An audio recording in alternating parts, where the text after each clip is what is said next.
Somewhere inside you, right now as you lie here and listen, work is being done that you know nothing about. Not conscious work, not the kind that requires effort and plans and decisions. Something else, quiet, deep, happening in the place where words end and something older begins. The brain does not sleep while you sleep. It is busy with something scientists are only beginning to understand. Something that can be called healing. Not metaphorically, literally. While you lie in the darkness with your eyes closed, neural networks are going through the experiences of the day, sorting them, repackaging them, filing off their sharpest edges. What seemed unbearable in the morning becomes slightly less sharp by evening. What lay for years like a heavy stone sometimes, after one particular night, feels fractionally lighter. Why? Who does this? And is it possible to help the process simply by lying in the dark and allowing yourself to hear another voice? Tonight we're going to talk about exactly this, about how our inner world is arranged, the one we can't see, but which determines almost everything. Why we react the way we do and not some other way. Why certain memories follow us for years. Why some people feel easy to be around and others create that subtle pressure from inside that keeps us from simply being. And about how sleep, these few hours of darkness and quiet, may be the most powerful tool for restoration we have. Before we begin, write in the comments what city you're listening from tonight. I keep a geography of my listeners, and one day I'll record a lecture with stories from exactly your places. Just the name of your city, and I'll be glad to know you're here. Let's start with an image that psychologists have been using for more than a century. Picture an iceberg, enormous, white, drifting slowly in dark water. The visible part, the portion above the surface, makes up roughly 1/10 of the total volume. The rest is hidden underwater, dark, cold, immense. This is how the psyche is arranged. Consciousness, what we're aware of at any given moment, what we can put into words, what we can think about deliberately. That's the visible tip. Everything else, fears we don't notice, patterns of behavior that repeat again and again without our awareness, memories that influence us even though we've long since forgotten them, desires we've never let ourselves name, beliefs about ourselves so deeply ingrained they seem like simply reality. All of that is underwater, in dark, cold, very deep water. This isn't frightening. It's simply how things are arranged. The psyche is designed so that most of it operates automatically, in the background, without the participation of conscious attention. This is efficient. It allows us to walk, talk, drive, react to danger. All of this happens faster than a thought can form. But this same system sometimes holds on to things that would be better released long ago. Reactions to threats that have long since passed. Defenses that were necessary in childhood, but now get in the way in adult life. Beliefs formed at age 5 and never revisited since. The underwater part of the iceberg isn't bad and isn't good. It's simply very large. And what happens there determines our lives more than what we consciously decide. There's research that reveals something interesting about how sleep interacts with this underwater part. During the rapid eye movement stage, the one when we dream and when the eyes move beneath the lids, the brain is doing something strange. It reviews emotional memories, but does so in conditions of reduced norepinephrine, a substance associated with stress and anxiety. This means the brain is essentially replaying difficult recordings, but without the accompanying stress response. As if you were rewatching a scary movie, but this time you're not afraid, and so you can simply watch. And in that simply watching lies an enormous therapeutic power. The memory gradually loses its emotional charge, not the content remains, but the sharpness, that physical jolt that comes when something touches an old wound. It dims somewhat. Scientists who study trauma call this emotional processing. The brain doesn't erase memories, that would be dangerous. It changes their emotional coloring. It moves them from the category of danger, respond immediately, to the category of that happened, it's over, it's part of history. Not always, not completely. Sometimes something gets stuck and doesn't process on its own. That's what's called trauma in the clinical sense. But in an ordinary night, the brain is doing exactly this, quietly sorting and discharging what is accumulated. And when you can't sleep, when you lie awake at night with your eyes open, turning things over and over, and it hurts again and again, you're depriving yourself of exactly this process. Not because you're weak, not because something is wrong with you, simply because the nervous system doesn't get the chance to do its work. Let's go a little deeper to where what are called old wounds are kept. Everyone has them. Not necessarily something dramatic, not necessarily a catastrophe, a loss, abuse.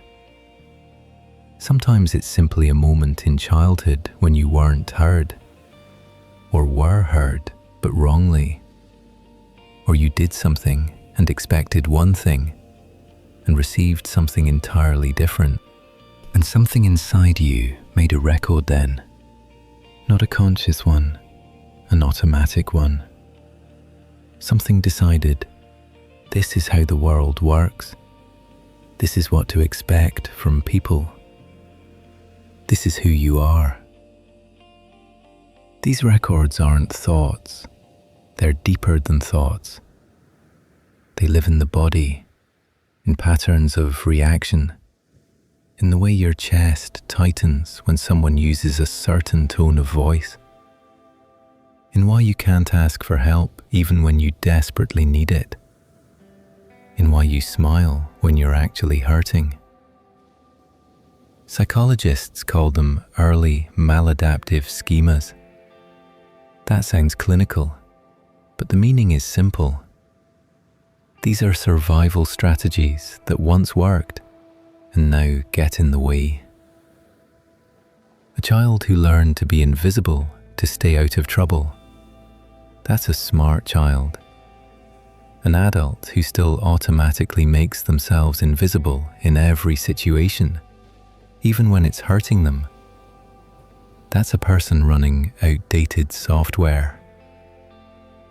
The software isn't bad. It was just written a long time ago, and its author, a small person in difficult circumstances, was doing everything right, as best they could.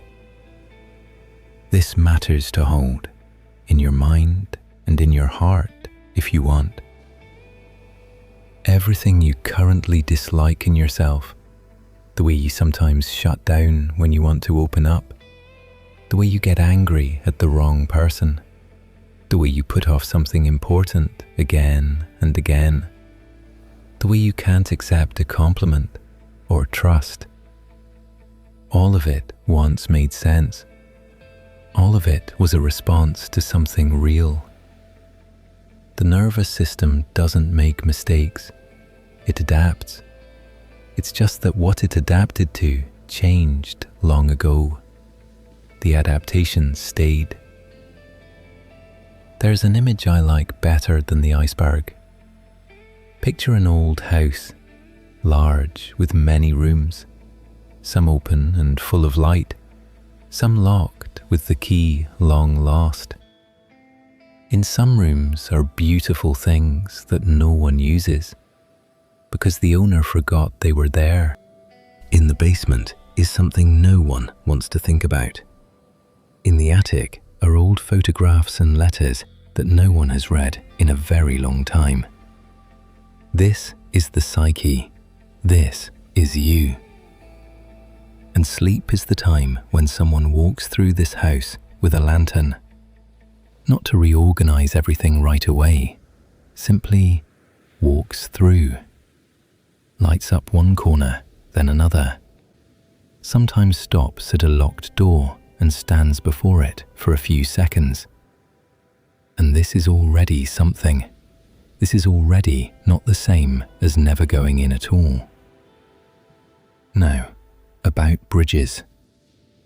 When something painful happens, when a relationship breaks, when someone important causes hurt, when you do something you later regret, something like a rupture occurs in the psyche. Not physical, of course, but real. The connection between who you were before and who you're becoming after requires effort, requires building something new. Healing isn't a return to where you were before.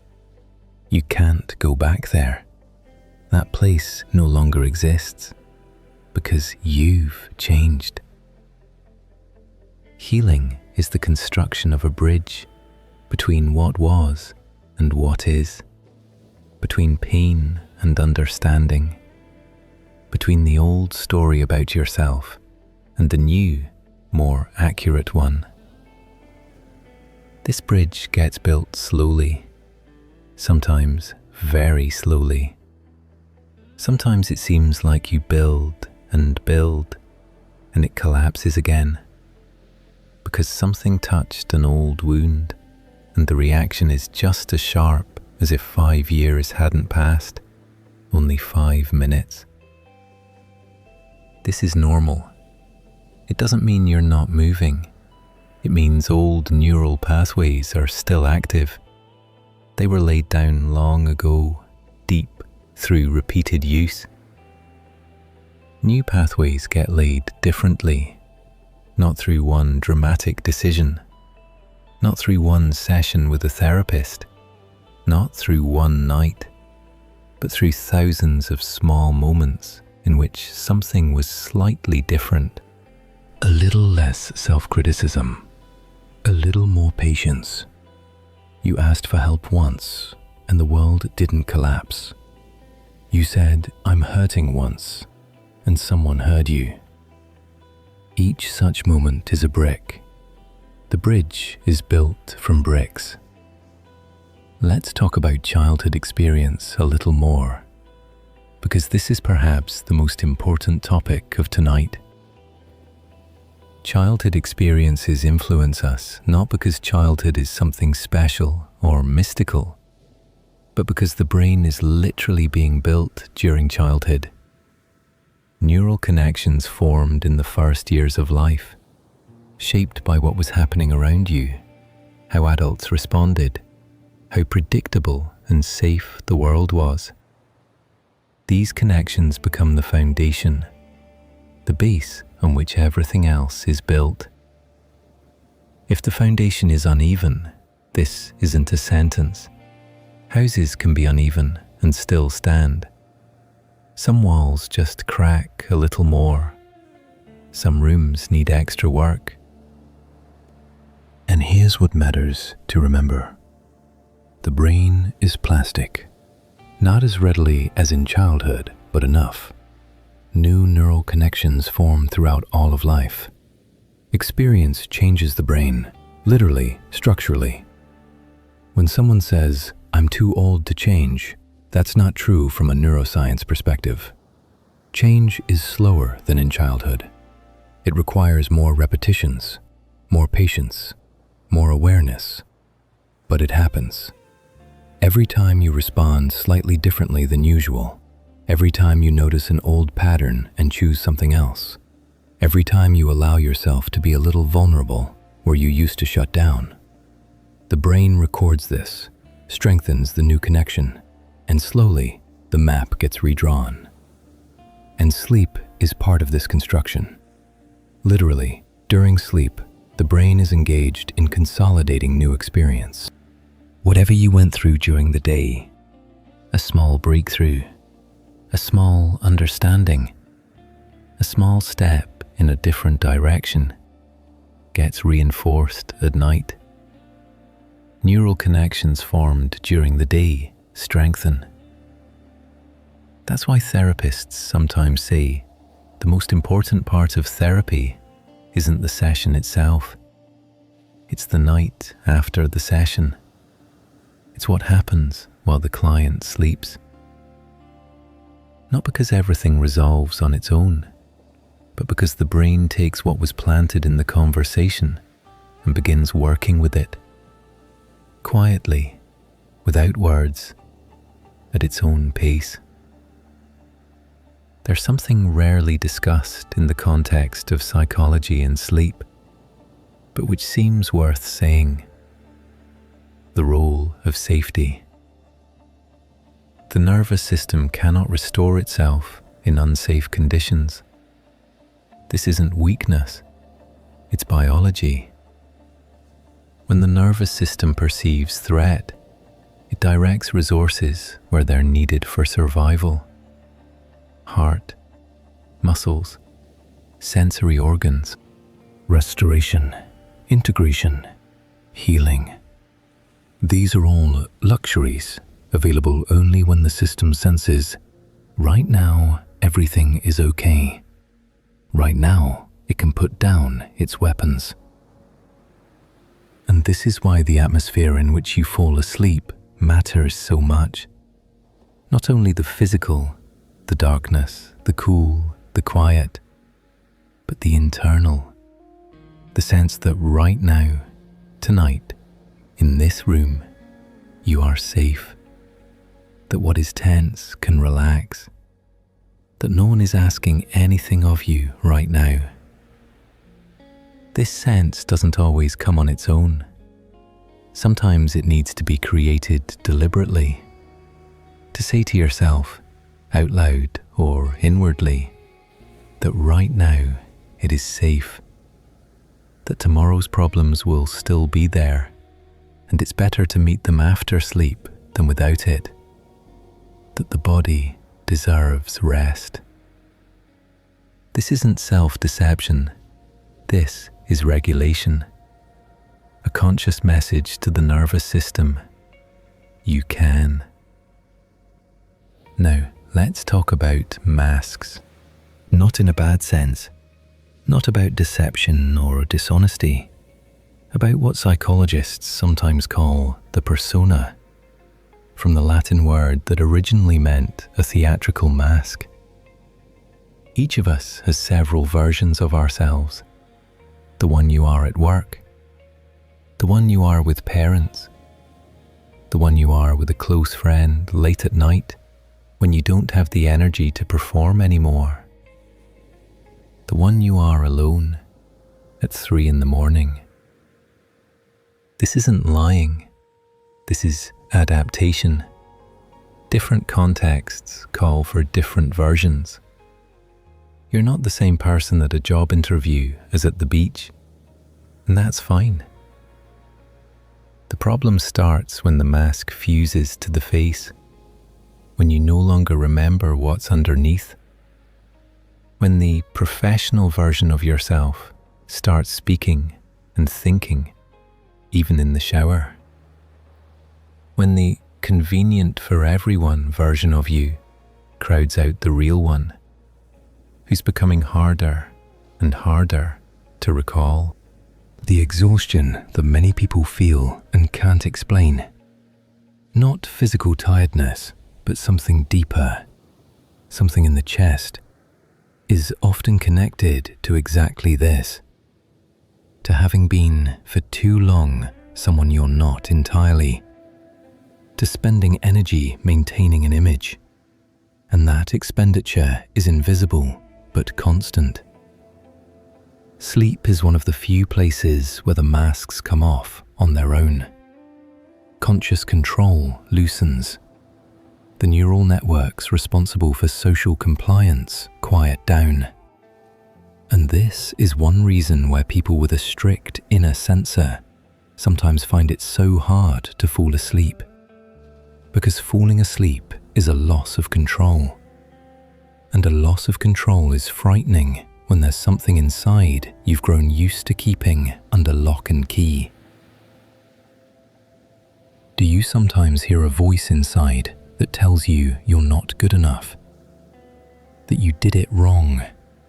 That you could have done better? That other people manage and you don't?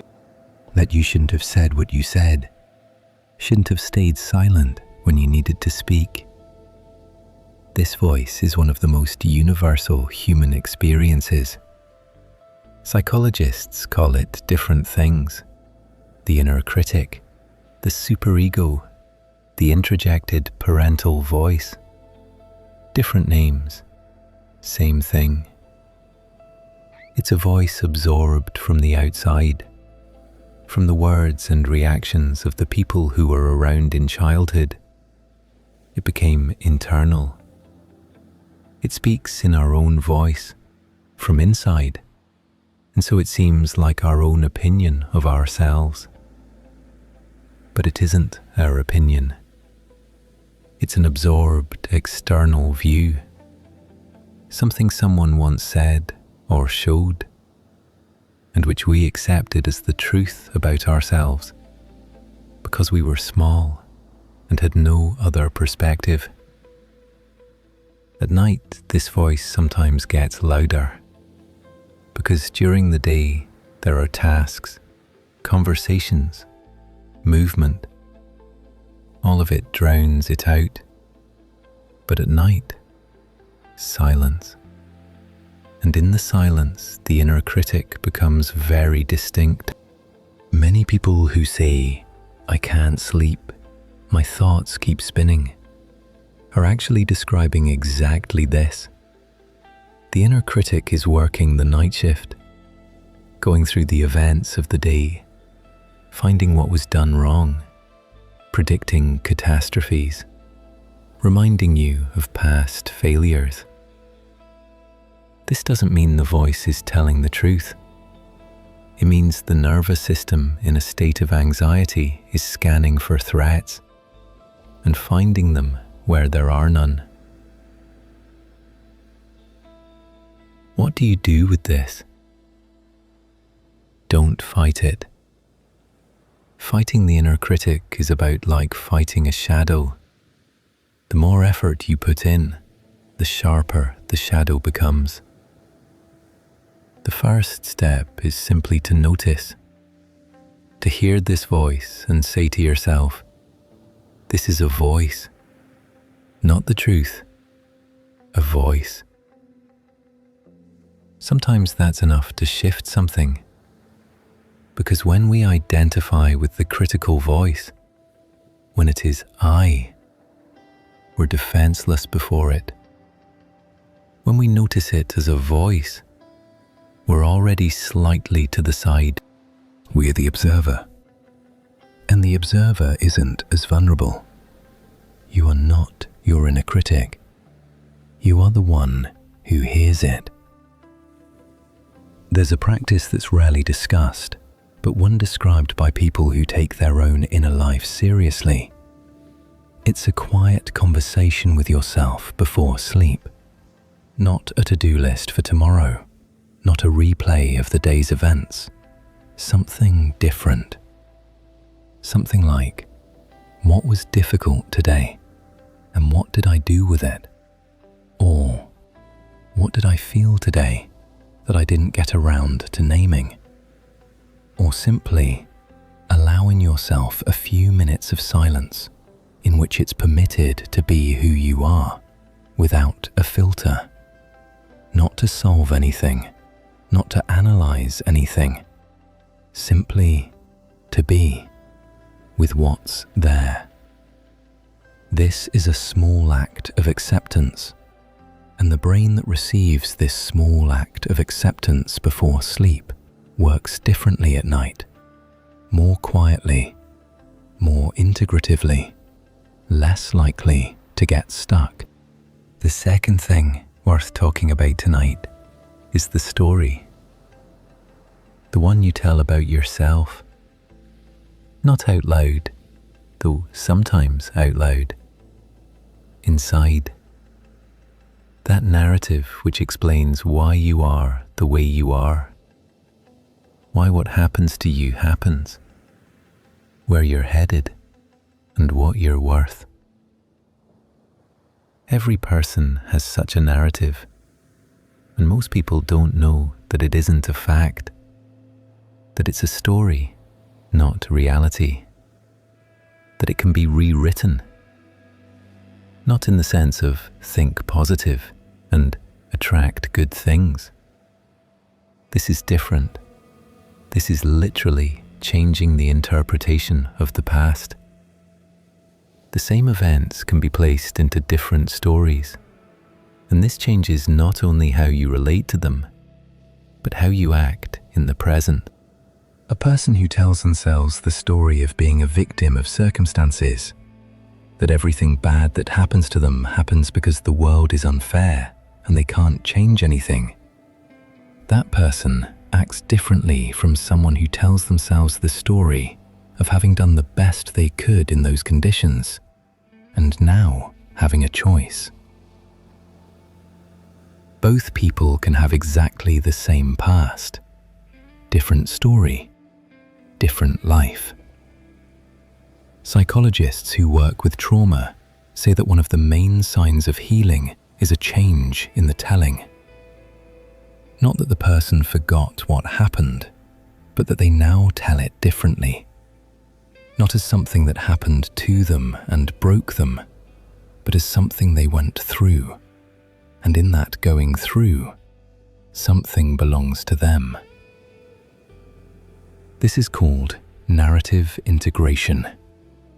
When a piece of the past that lay separately, hurt separately, wasn't woven into the overall picture of a life, suddenly finds a place. Not a good place. Not it was all for the best. Simply a place. This happened. It's part of me. I went through it. At night, the brain is engaged in exactly this kind of integration. Dreams are one of the instruments. Scientists who study sleep notice that dream narratives often connect incompatible things. A childhood memory appears alongside yesterday's conversation. An unfamiliar person says something important. A place looks like one thing, but feels like another. This isn't random noise. The brain is searching for connections, trying to fit the new into the old, and the old into the new, building bridges between what is divided. Sometimes, after such dreams, you wake with the feeling that something is clearer, though you can't say what. This is integration, non-verbal, requiring no words. This is why giving yourself time to sleep, and not only time to solve problems, matters so much. The brain solves problems without your conscious participation too. Sometimes better. Sometimes the answer that didn't come at night arrives in the morning, simply because the brain worked without interference. This isn't mysticism, it's neuroscience. During sleep, the frontal lobes, the ones responsible for logical control and critical thinking, reduce their activity, and the areas associated with associative thinking increase theirs. Connections that seem impossible during the day form easily at night, and some of them turn out to be very needed. Now, about memory, about its labyrinths, which you rarely think about, but which influence you constantly. Memory isn't an archive. It isn't a storage unit of records that lie untouched until you retrieve them. Every time you remember something, you change it slightly. The memory is extracted, re-experienced, and recorded again, but now with an adjustment for your current state, for what you've learned since then, for how you feel right now. This means memories are alive. They change. They aren't fixed forever in the moment when everything happened. And this is simultaneously the source of memory's errors and the source of hope, because the memory of a painful event can be processed, not erased. That's impossible and unnecessary, but its emotional intensity can be changed. The way you relate to it can change. You can give it different context.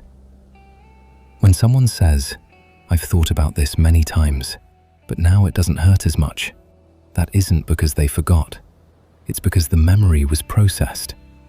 Each time you return to it in a calmer state, in safer circumstances, you slightly rewrite the emotional track attached to it. Not the content, the relationship. Sleep participates actively in this process. During sleep occurs what's called memory reconsolidation, when memories aren't simply stored, but repackaged.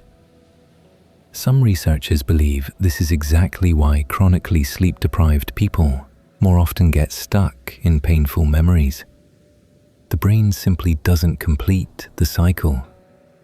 The memory is retrieved again and again, and recorded again and again, in the same sharp form, without softening. This is one reason why depression and anxiety are so closely linked to sleep disturbances. It's unclear which comes first, because they support each other. Poor sleep sharpens emotional reactions. Sharp emotional reactions impede sleep. A circle that's difficult to exit, but possible to exit. And sometimes you need to start with sleep.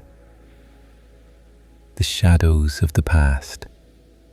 This phrase sounds beautiful and a little unnerving.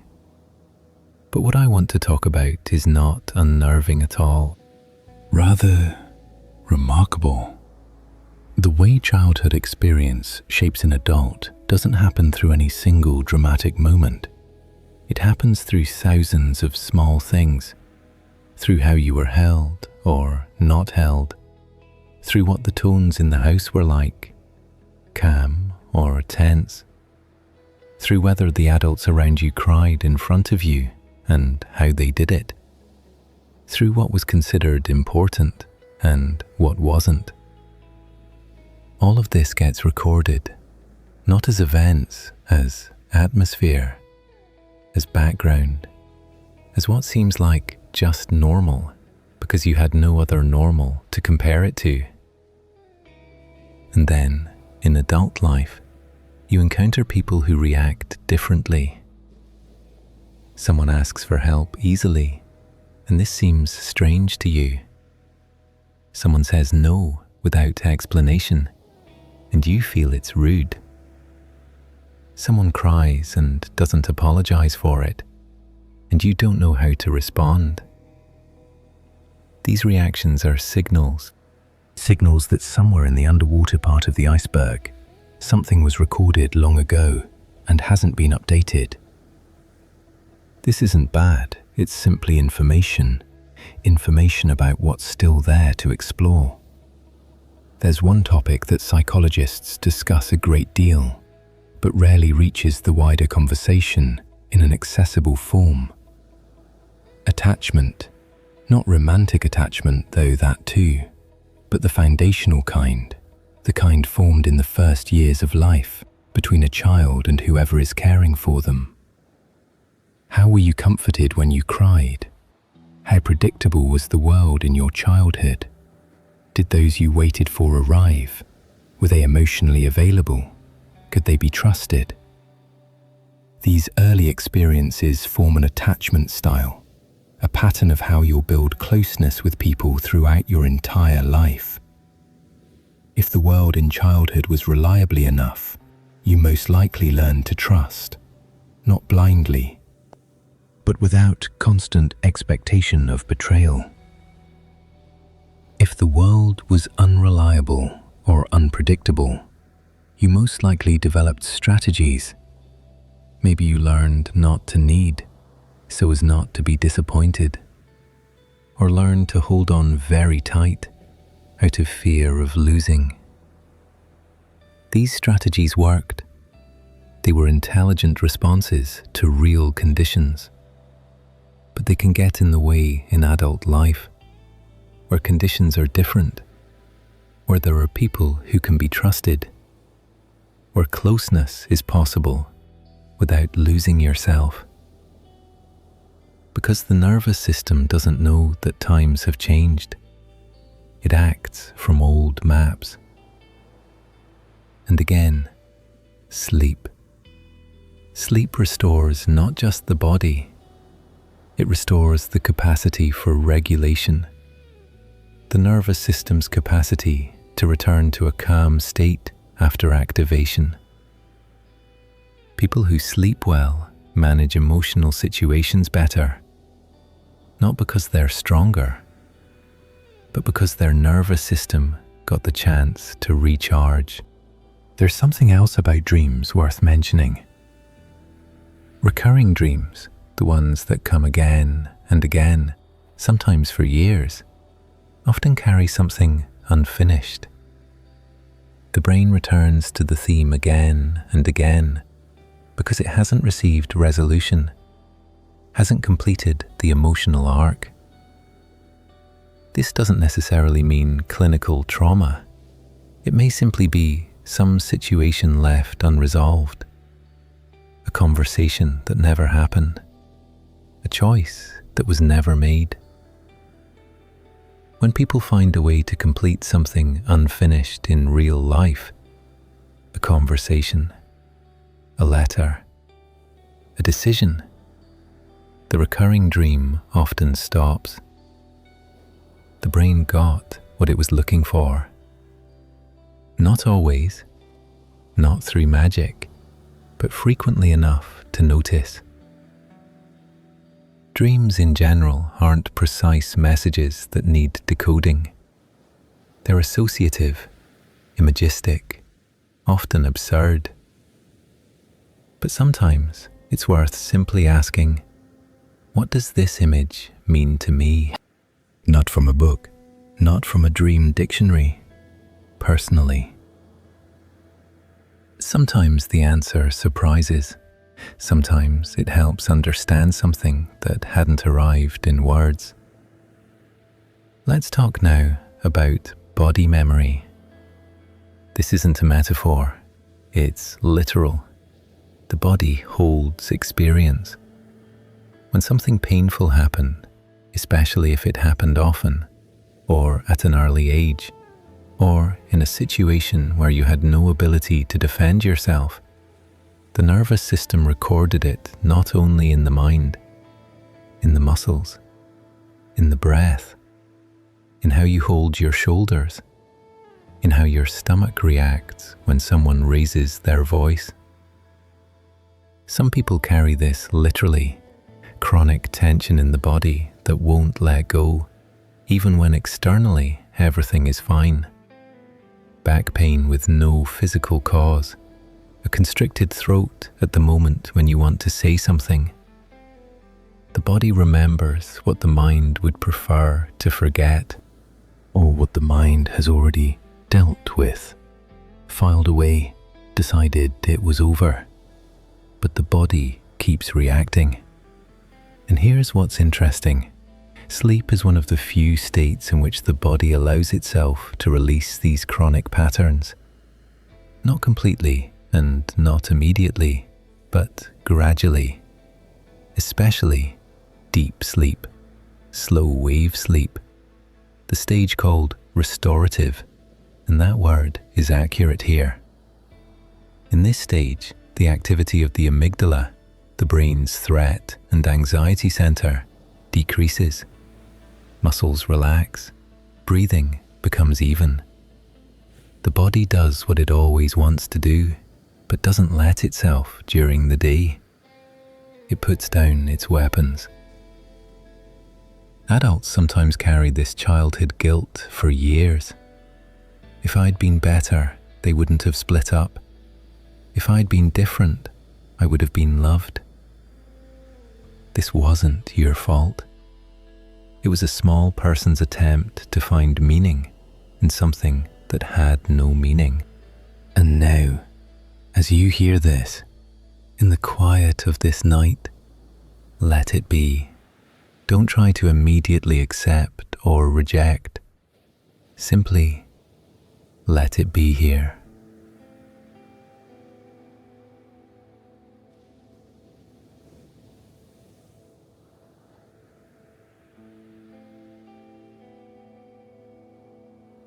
When we talk about healing, it isn't linear. It isn't a path from point A to point B, where B is everything's fine and nothing hurts anymore. It's a spiral. You return to the same themes, the same pains, but each time from a slightly different level, with slightly more understanding, slightly more distance, slightly more capacity to tolerate what was once unbearable. And sometimes it feels like I'm back in the same place, which means nothing has changed. But that isn't so. You're in the same place, but you're different. You're seeing it from a different height. That is the work. That is the movement. There's one more thing I want to say tonight about how we relate to our own vulnerability. Vulnerability in our culture is often perceived as weakness, as something to hide. But people who are able to be vulnerable, who can say, I'm scared, I need help, I don't know, are generally more resilient. Not because they're weaker, but because they're not spending resources maintaining a wall. Vulnerability isn't the absence of protection. It's a choice in which circumstances and with whom to allow yourself to be real. This choice requires courage, and it is possible. The night continues, and I want to take you through a few images, slowly, without hurry. Picture yourself standing at a river, not fast, not turbulent, calm, dark, with a barely visible current. On the bank, everything that was difficult today, everything that won't let go, everything that turns over and over in your mind when you want to simply lie down and close your eyes. You don't have to throw any of it into the river right now. You're just standing nearby, and the river flows slowly, unstoppably. It accepts what you're ready to release and doesn't hurry you. It will be here tomorrow too, and the day after. For now, you can simply stand, hear the water, feel how the weight you've been carrying becomes slightly less sharp, simply because something larger is present, something that moves, something that reminds you, all of this will pass too, not because it will become unimportant, but because time moves, just as unstoppably as water in a river. Now another image. You're in the old house, the one with all the rooms. It's late now. The house is quiet. You're walking through the hallway with a small lantern in your hand. Not to get somewhere in particular, just walking past locked doors. You don't touch the locks. That's not for tonight. Past open rooms, you glance into some of them. Here is something good that you'd almost forgotten. A lightness from some summer morning. Laughter with someone dear. A moment when you did something and it worked. These memories are here too. They're part of the house, part of you. You pass the basement door. Something can be heard from inside, sounds you'd rather not hear. You know what's there. You're not going in right now, but you know it's there, behind the door. And this is already something. You go upstairs. There, a bedroom. There, quiet. There, safe. You lie down. The lantern goes out. The darkness, warm, thick, like water. And somewhere below, through the corridors of this large house, someone continues the work, quietly, without words, at their own pace, sorting, organizing, setting some things aside, reinforcing others. This is your brain. This is its night work. You can trust it. Back to the conversation about stories, about how we tell ourselves our own lives. There's one thing psychologists who work with narrative notice. People who have a coherent story about themselves, with a before, a through, and a now, are generally more resilient than those whose story is fragmented, made of disconnected pieces, where it isn't clear who the main character is. This doesn't mean the story has to be beautiful or successful. It can be heavy. It can be full of losses and wrong turns. But when it is coherent, when there's a you inside it as an active person, not just an object things happen to, when there's at least some sense of movement, this by itself is protective. Night is a good time for this question. Not for the answer, simply for the question. What is this story? What is it about? Who is the main character in it? Not in order to urgently rewrite it, simply to look. To see what story is living in the mind, and ask, is this story only one of possible versions? There's a study worth sharing. A group of scientists worked with people who had survived difficult experiences. They were invited to write about it, not for anyone, simply to write. 20 minutes for several days in a row. The results were remarkable. People who wrote showed improvement not only in psychological measures, but physical ones. Immune function worked better. This is called expressive writing, a method developed and replicated many times since. Why does it work? Naming, the translation of something unformed, bodily, dark, into words, into structure, into narrative.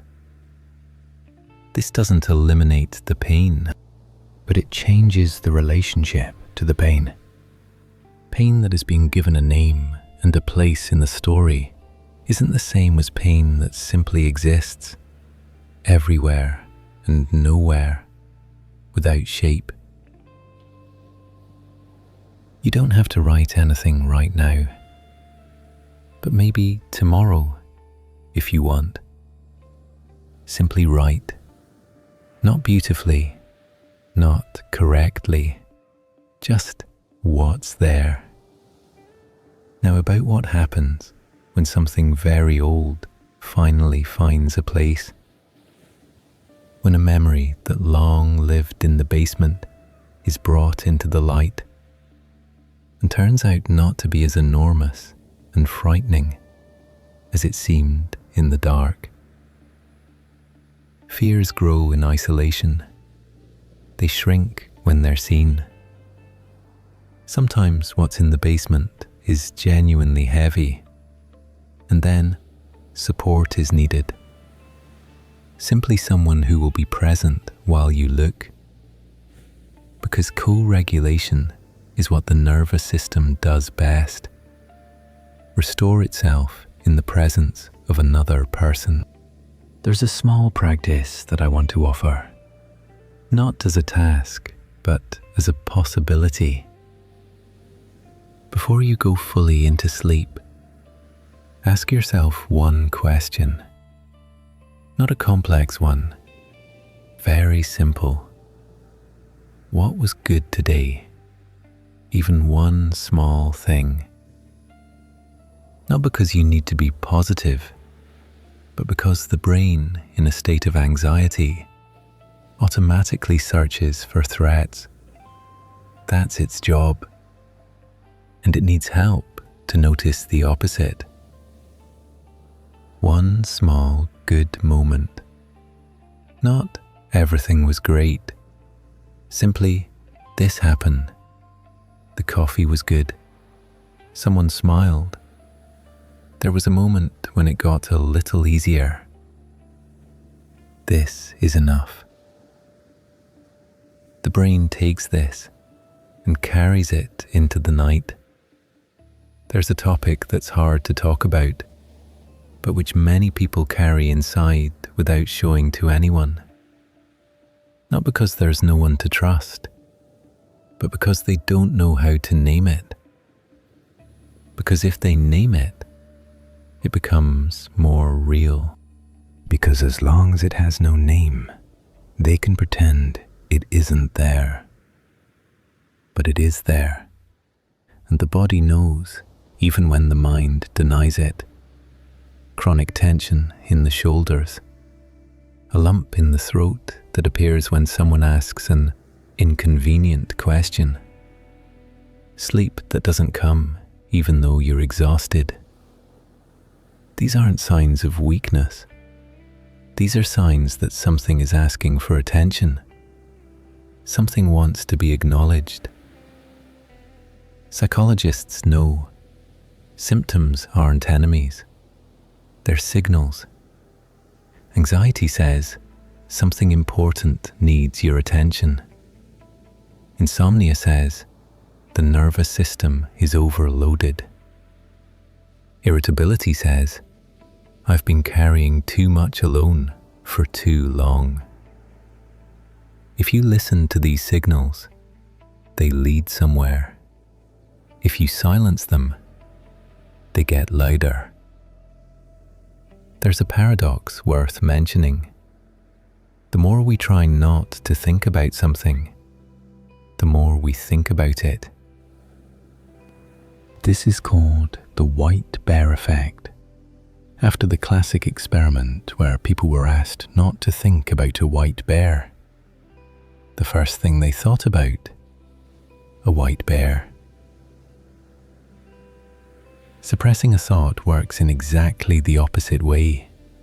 It keeps the thought active, because to suppress it, you must constantly check, am I still not thinking about this? Which is itself thinking about it. So the best way to deal with an intrusive thought isn't to push it away, but to notice it, name it, let it be. Here is this thought. It's here. That's okay. And then it loses its power. Doesn't disappear, but loses its power. There's something else about dreams worth sharing. Recurring dreams, the ones that come again and again, sometimes for years, often carry something unfinished. The brain returns to the theme again and again because it hasn't received resolution, hasn't completed the emotional arc. This doesn't necessarily mean clinical trauma. It may simply be some situation that was left unresolved, a conversation that didn't happen, a choice that wasn't made. When people find a way to complete something unfinished in real life, a conversation, a letter, a decision, the recurring dream often stops. The brain got what it was looking for. Not always, not through magic, but frequently enough that it gets noticed. There's a conversation that's worth having with yourself more often, not out loud, inside. A quiet conversation with the part of yourself you've grown used to ignoring.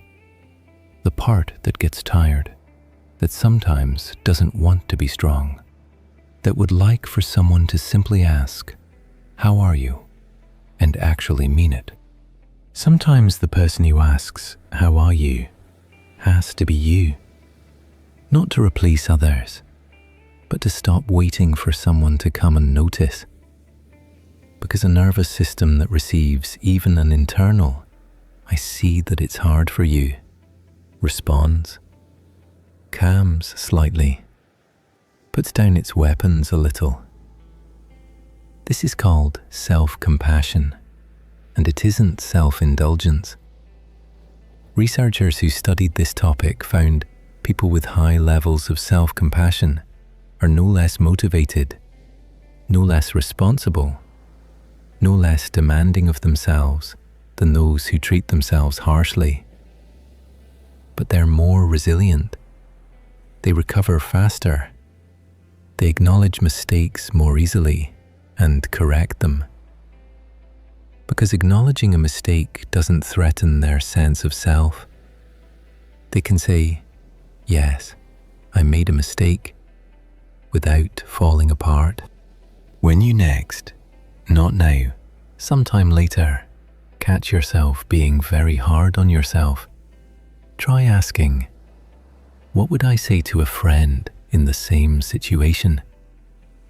The answer almost always turns out different, softer, more accurate, more honest.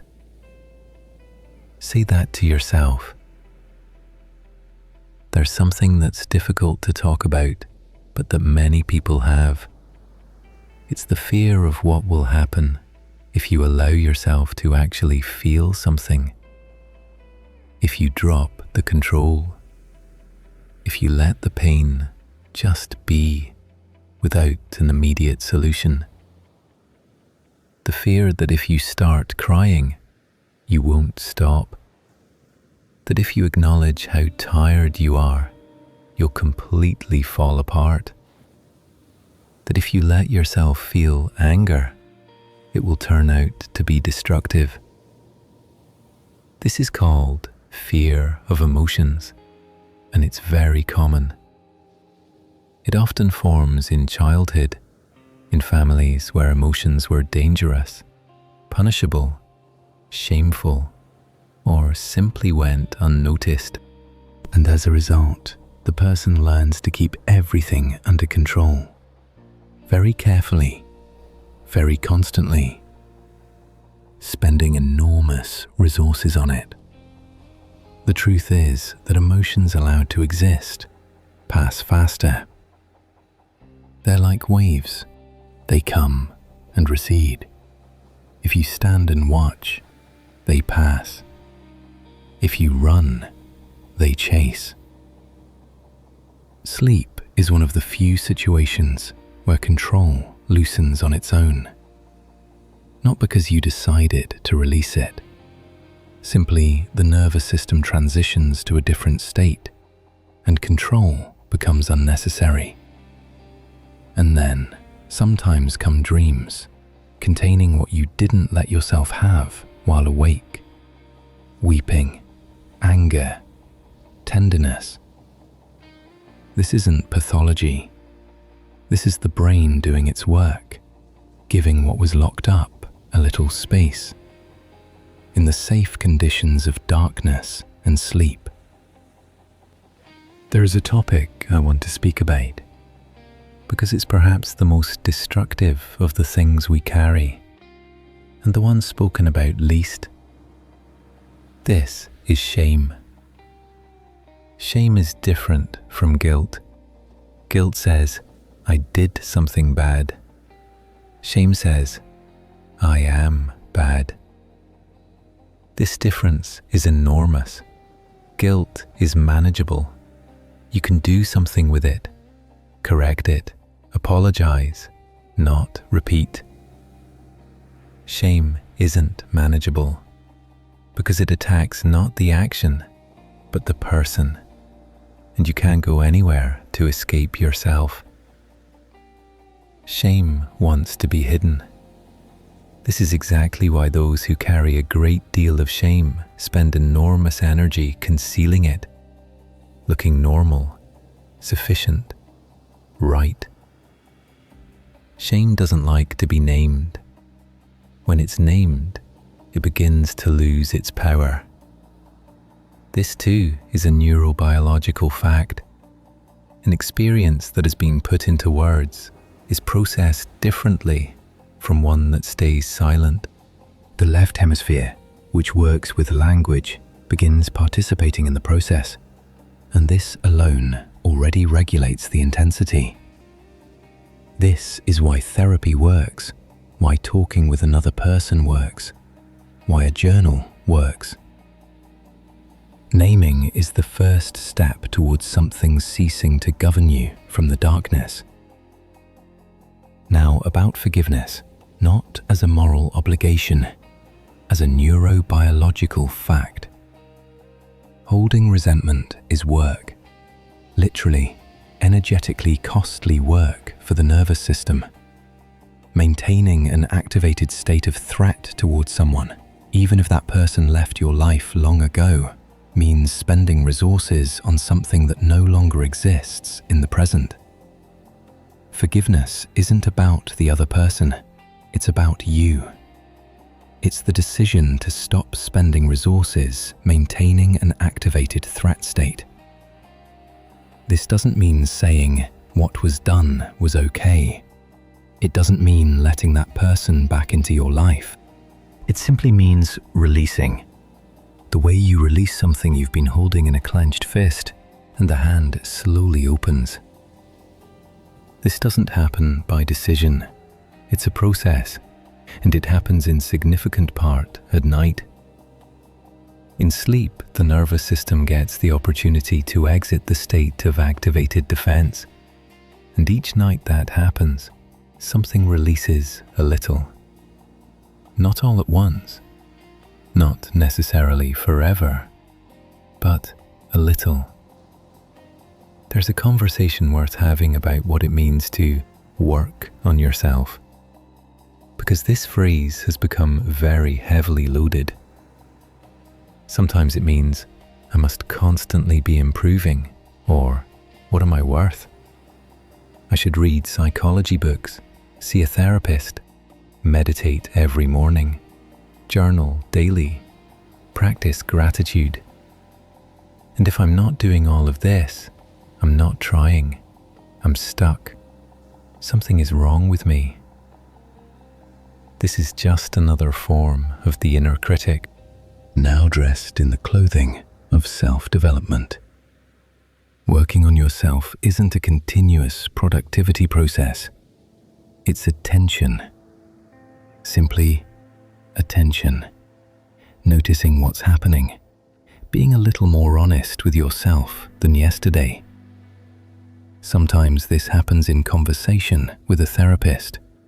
Sometimes in conversation with a friend. Sometimes lying in the darkness, listening to a quiet voice. Sometimes simply in the fact that you allowed yourself to sleep when you needed a pause.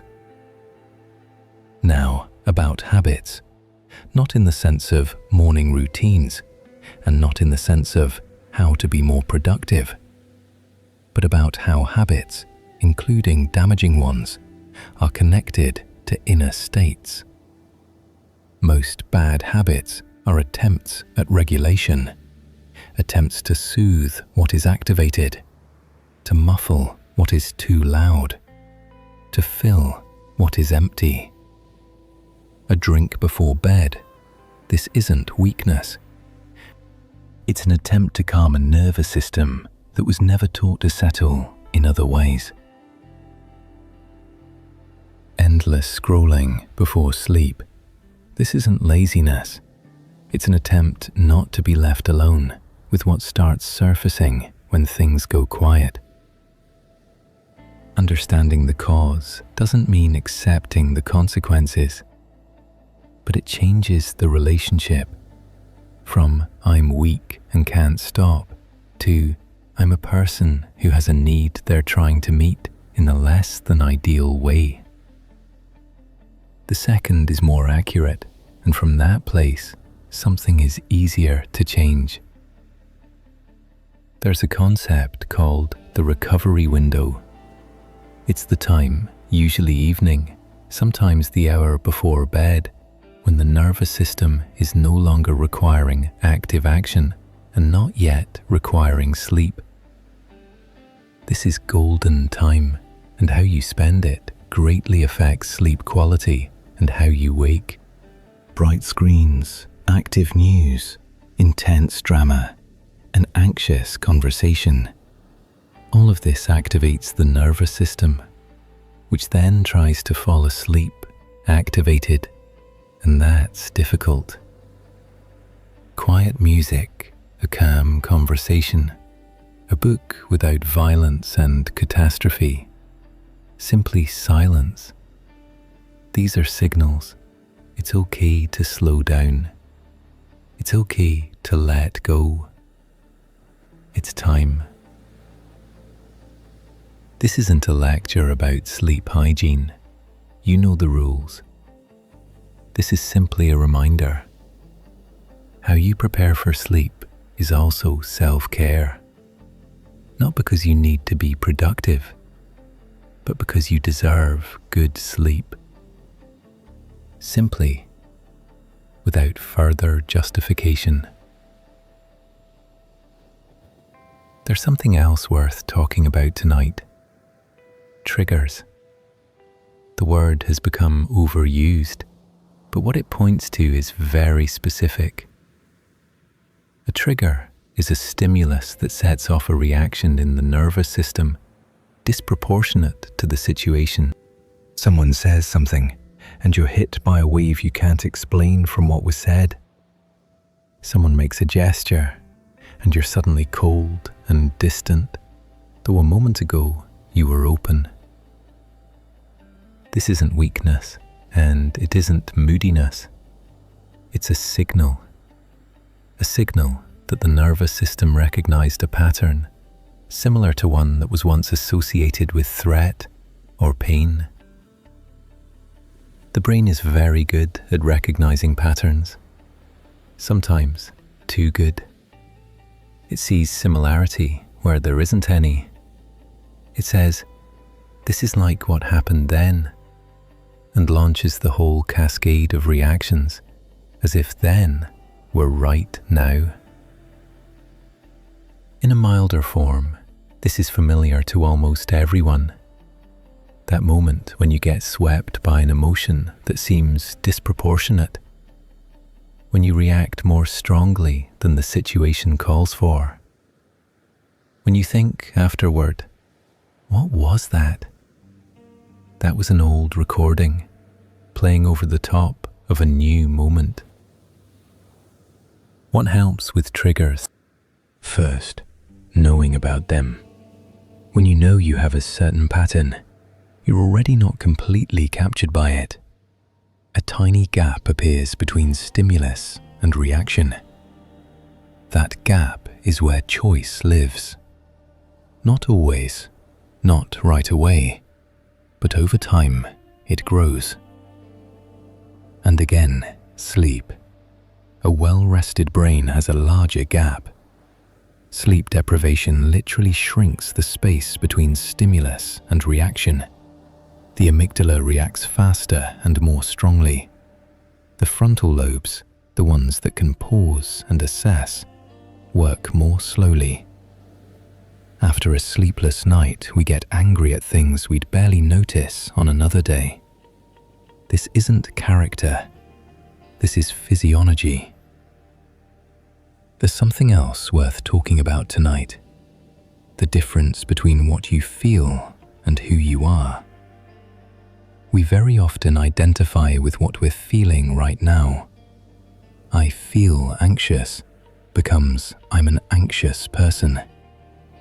I feel sad becomes I'm unhappy. But emotions are weather, not climate. They come and go. They're a reaction to something, an event, a thought, a memory. You are not your anxiety. You are the one who notices it.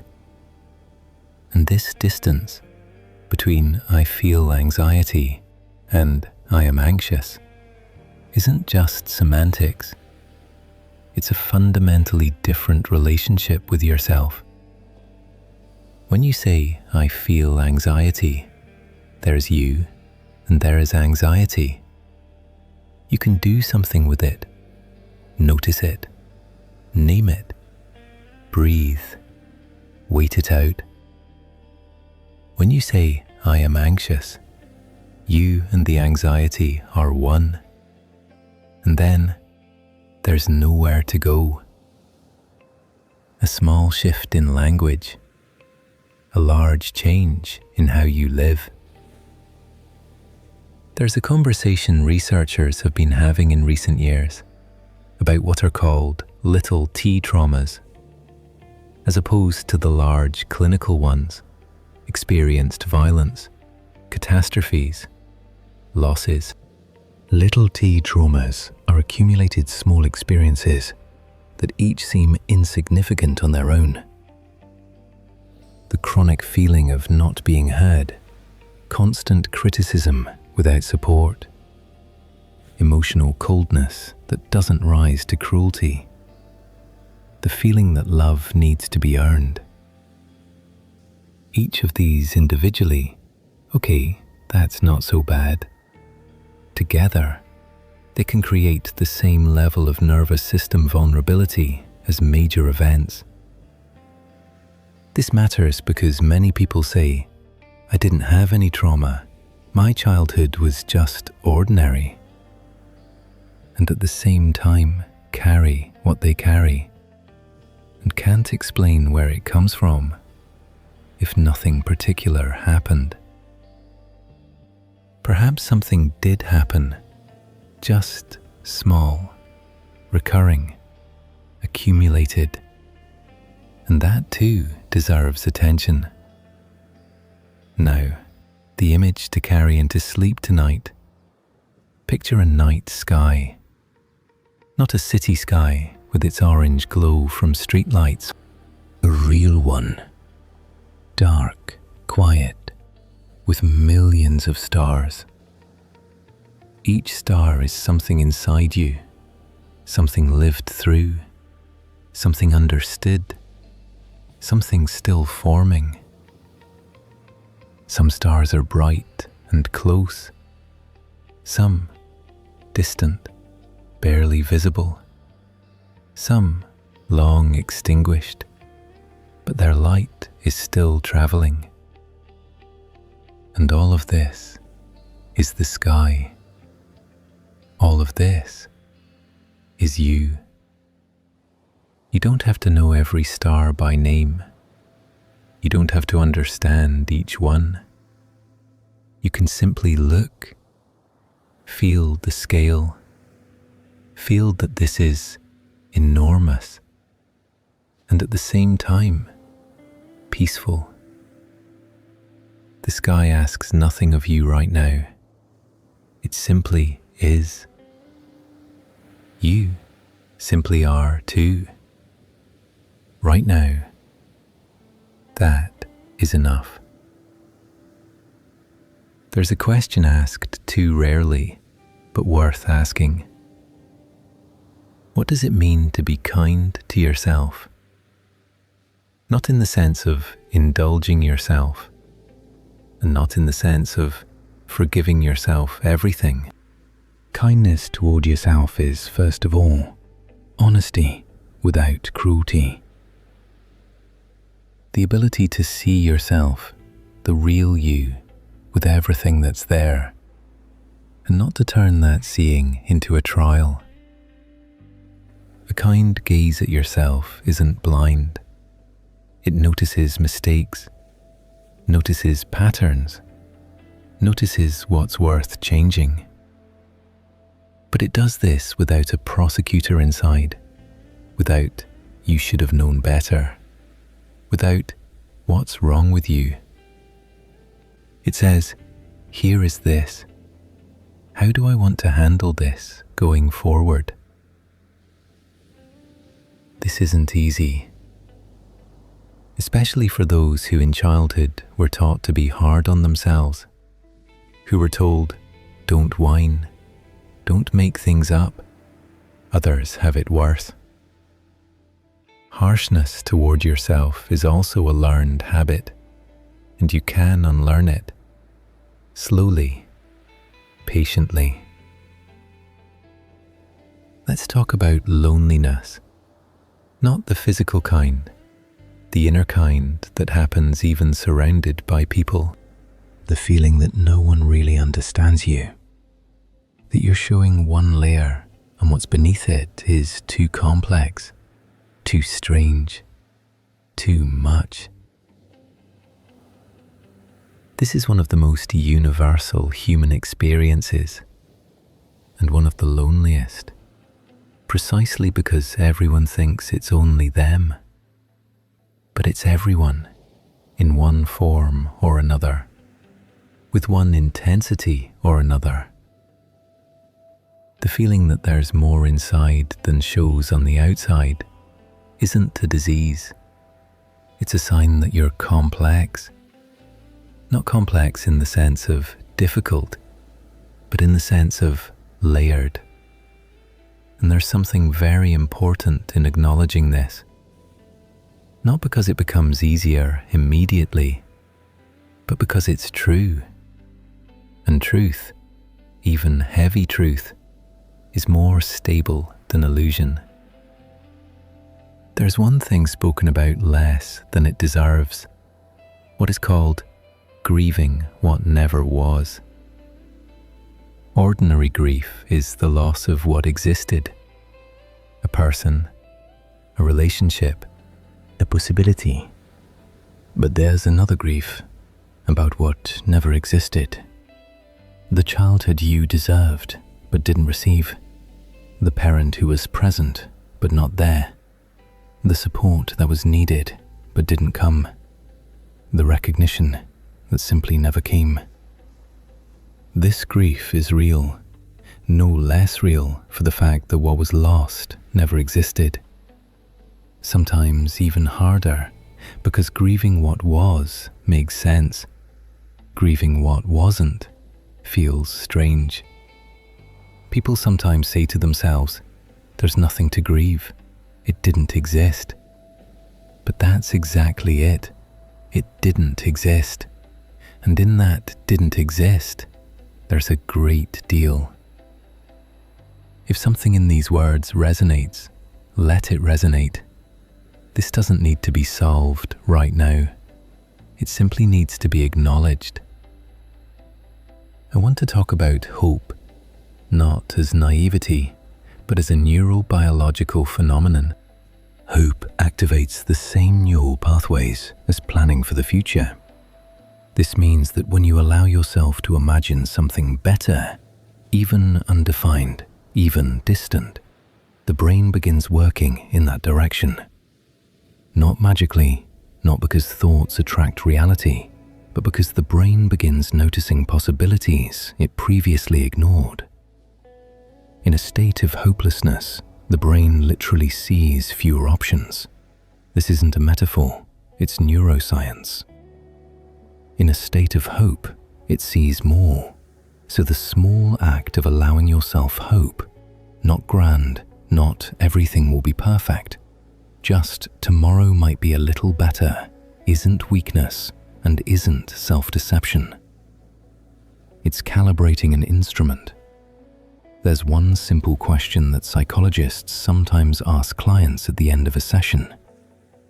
What will you take from today's conversation? Not what did you understand, and not what should you now do differently. Simply, what will you take? One thought, one word, one image. This question is for you now. From everything said tonight, what stayed? Maybe it's the image of the river, or the old house with the lantern, or the words about the brain knowing its work, or simply permission. It's okay. Whatever it is, take it with you into sleep. Let it be the last thing your attention rests on before it dissolves into the darkness. There's something to say about anger. Anger is an emotion many people can neither express normally nor accept in themselves. Because anger in childhood was often punishable or frightening if the adults nearby were frightening when angry, or there was simply no place for it. Anger that wasn't given an outlet doesn't disappear. It turns into depression, an old idea in psychology and one with real grounding, or into anxiety, or into chronic bodily tension, or into passive aggression, anger that found an indirect way out. Anger isn't a bad emotion. It informs. Something important to you was violated, a boundary, a value, a need. The question is what you do with it, whether you direct it where it needs to go, or where it's easiest, at yourself, at those nearby, at whatever was at hand. Anger acknowledged and named is less dangerous than anger suppressed. Like steam, better released in small amounts gradually than all at once in an explosion. There's something that happens after difficult periods that's rarely named. After something heavy passes, people often expect to feel relief, joy, lightness. But frequently, after the tension has broken, something unexpected arrives. Exhaustion that wasn't making itself known before. Sadness that seemed misplaced. The body that suddenly begins to hurt, even though everything is already behind you. This is called post-stress response, and it's completely normal. While the difficult period lasted, the nervous system held on, mobilized resources, didn't allow relaxation. When the danger passed, the system begins to discharge. And in that discharge, tiredness, pain, emotions. This doesn't mean things got worse. It means things became safe enough to finally feel what was locked away. Let this be. This too is part of healing. There's a mechanism that works every night and which few people know about. It's called slow wave sleep, and it's the deepest stage. In this stage, the brain literally gets washed.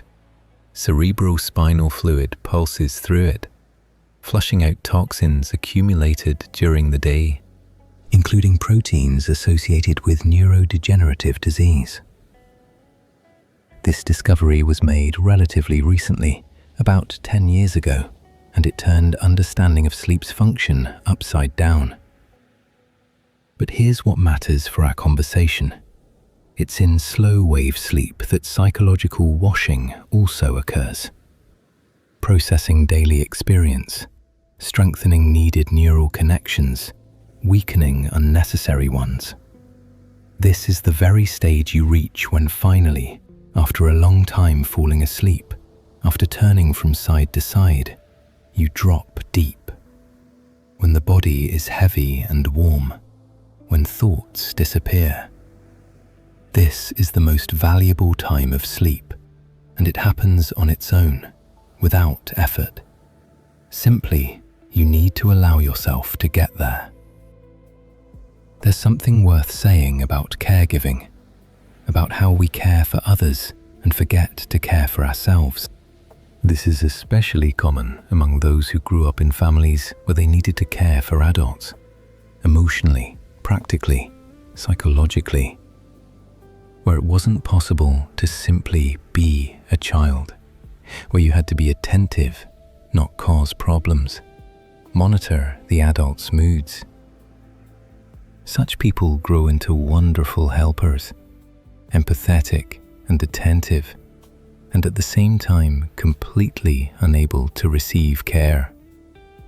Help from others creates discomfort, a sense of debt, the feeling that you must immediately give back, or simply awkwardness, as if being the recipient of something is somehow wrong.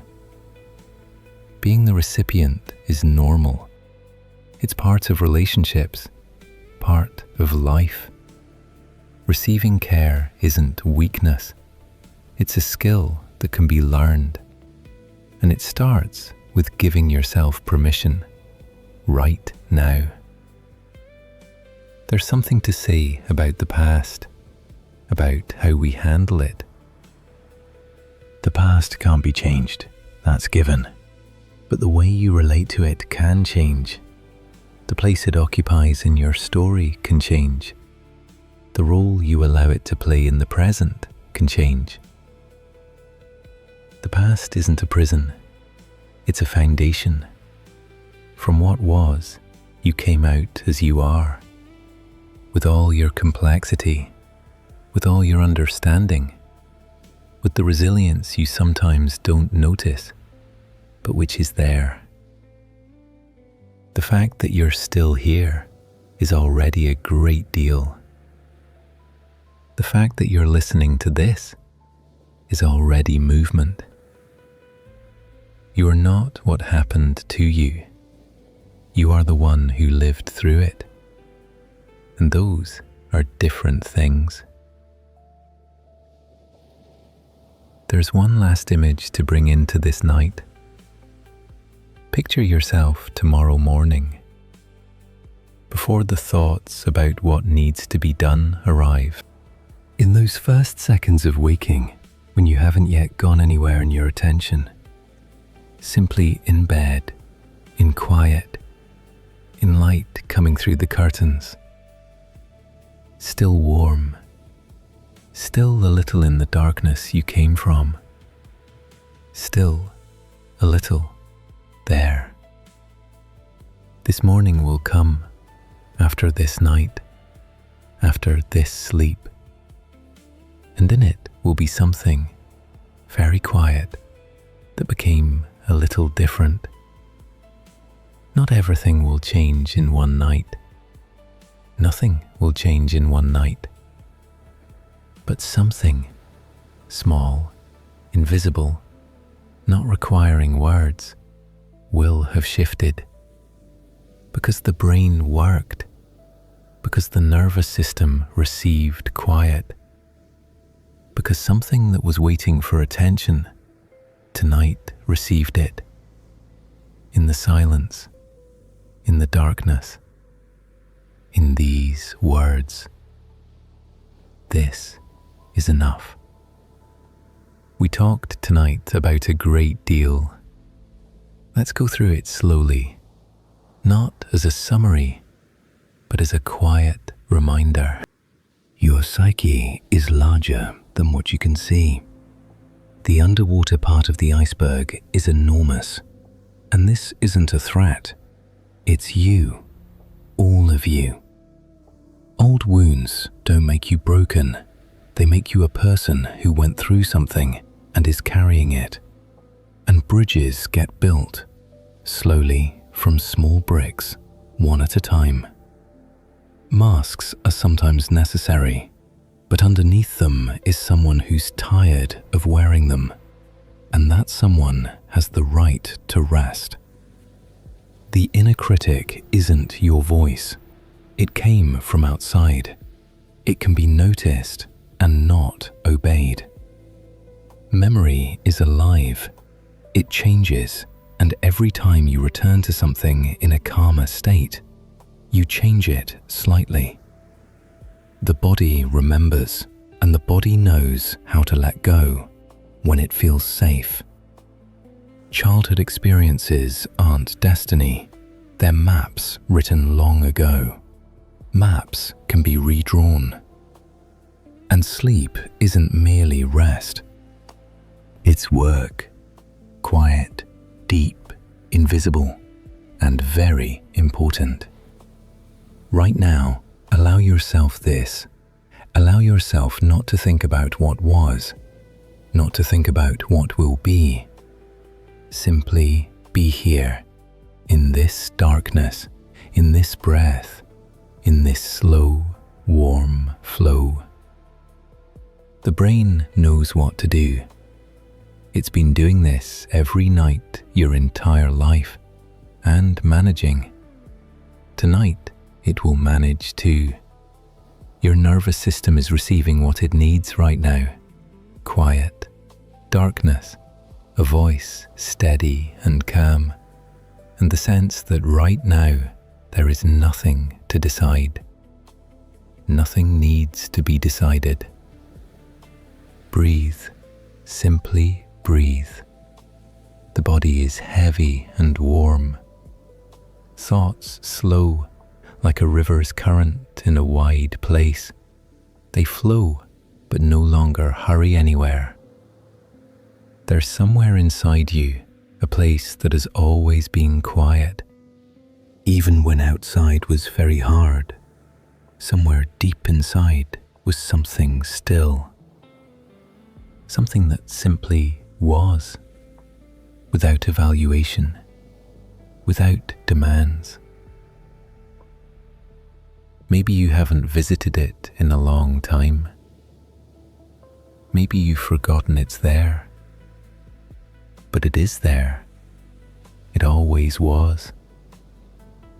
Right now, you're a little closer to it, because the darkness removes what's unnecessary, because the silence removes the noise, and something very slowly begins to settle. Not surrender, simply settle, like an anchor in calm water. You can sleep right now. You can. The brain knows what to do with this night, with what happened today, with what happened long ago. It will work while you sleep, quietly, without words, at its own pace. And tomorrow, something will be a little easier. Not everything, not right away, but something, a little. The darkness now is very quiet, very warm. In it, there's nothing requiring an immediate answer. Nothing that can't wait until morning. In it, there's only this: breath, body, moment, and the brain working quietly, deeply.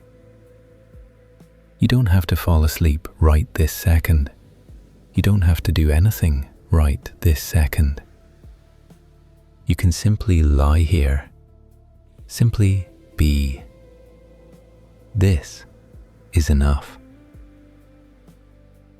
Somewhere in the house, all the rooms are closed for the night. In the basement, quiet. In the attic, quiet. In the hallways, quiet. The lantern has gone out. You can sleep. Someday, not tomorrow, not in a month, maybe in a year, maybe in 5, you'll discover that something has changed. Something that was heavy became a little lighter. Something that seemed unchangeable shifted. And you won't be able to name the single moment when it happened. Because it happened gradually, at night, in silence, in those small intervals between words when something simply was. This is healing. You are enough. Even when it doesn't seem that way. You are doing enough. Even when it doesn't seem that way. You are good enough. Not perfect. Good enough. And this night is working for you. Right now. If this was with you tonight, pass it to someone who also sometimes finds the nights long. Sometimes all that's needed is a voice in the dark. And if you haven't subscribed yet, this is a good time, so the next one finds you when you need it. The brain knows its work. Let it do it.